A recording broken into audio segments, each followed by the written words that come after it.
You ask Tiger to solve. This deals with linear equations with one unknown. The final result is x equals 12.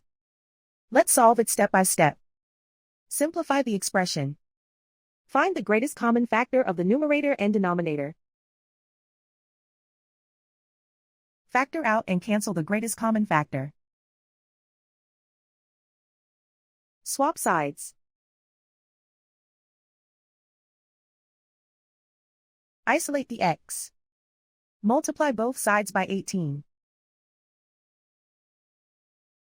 Group like terms. Multiply the coefficients.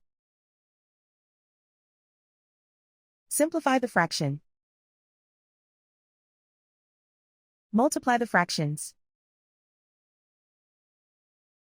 Simplify the arithmetic. And so the final result is x equals 12.